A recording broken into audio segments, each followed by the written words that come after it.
Welcome back of the break. ناظرین, break سے قبل ہم بات کر رہے تھے اوور آل کچھ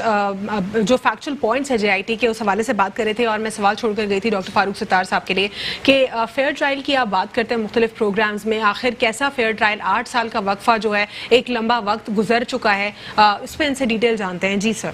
نہیں, فیئر ٹرائل کا مطلب ہے کہ ابھی تک تو باقاعدہ کسی کے خلاف مقدمہ بنانی ہے, FIR کٹی نہیں, تو ٹرائل تو FIR کے بعد شروع نہیں ہوتا. یہ ہے کہ جب اس طرح کے سینسیٹیو کیسز ہوتے ہیں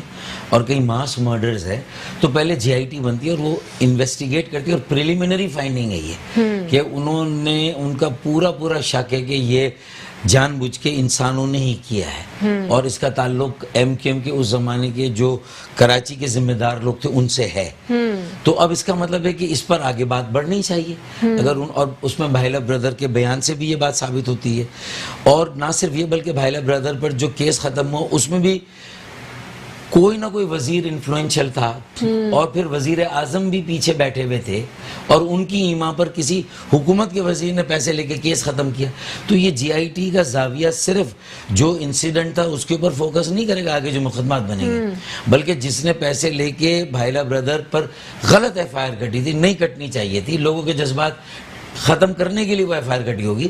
تو اس پر بھی اگر کسی نے 15 کروڑ لی اور وہ گواہی آئی ہے تو پھر وہ معاملہ بھی تو قانون کی نظر میں ایک بہت بڑا جرم ہے. یہ پوائنٹ تو اٹھائے نہیں جا رہا نا کہ پاکستان پیپلز پارٹی سے نہ اس پر بات کی جا رہی ہے اس پوائنٹ کے اوپر, نہ پاکستان پیپلز پارٹی خود اس پوائنٹ کے اوپر بات کر رہی ہے. ایون جو سینئر قیادت ہے ان میں سے اگر کسی سے آپ بات کریں ان کو معلوم بھی نہیں ہے اس پوائنٹ کے بارے میں. پیپلز پارٹی اپنے آپ کو بہت ہوشیار سمجھ رہی ہے, اور 12 سال تک اس نے بڑی ہوشیاری سے رول کیا, اور MQM کی کمزوری اور جو تقسیم کا عمل تھا, جو یہاں آپریشن ہوتا رہا, اس کا پورا فائدہ اٹھا کر اپنی رورل سو کالڈ میجورٹی کے بیس پہ انہوں نے کراچی میں بھی ہر جگہ قبضہ کیا, وسائل پر, اختیار پر, اقتدار پر, زمینوں پر, کاروبار پر, سب کچھ. وہ ساری باتیں تو ہیں نا, اور وہ چیزیں بھی آگے بڑھیں گی. یہی سملر ایکوزیشنز جو ہیں وہ آپ کے حوالے سے لگاتے رہے کہ آپ کی پارٹی ری برانڈ ہونے سے پہلے یہ کام کرتی رہی ہے. دیکھیں, تو میری پارٹی کہ جن لوگوں پر بھی الزامات آئیں وہ تو آگے بڑھ رہے ہیں. میں تو اس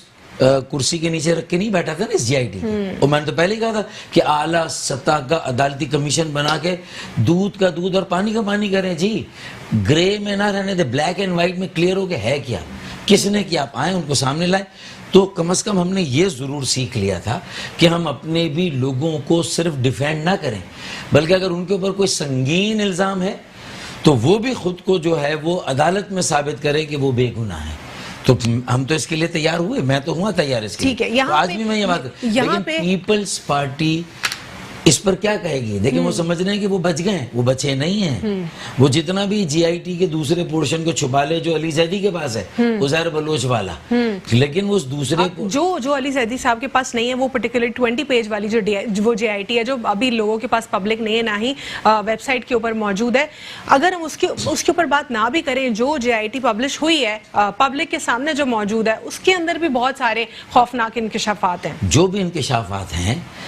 کہیں سے تو مقدمات بننے کا اور عدالتوں میں جانے کا عمل شروع ہوگا نا. اب تو justice delayed is justice denied, اور یہاں تو بہت زیادہ تاخیر ہوئی ہے. تو اب عزیر بلوچ ہو, نثار مرائی ہو, یا یہ ہو, اب اگر یہ JITs آ گئی اور پاکستان کے ریاستی اداروں نے انویسٹیگیشن کی اور 7 آدمیوں کے دستخط ہیں, اور جس کو سندھ گورنمنٹ بھی اون کر دی,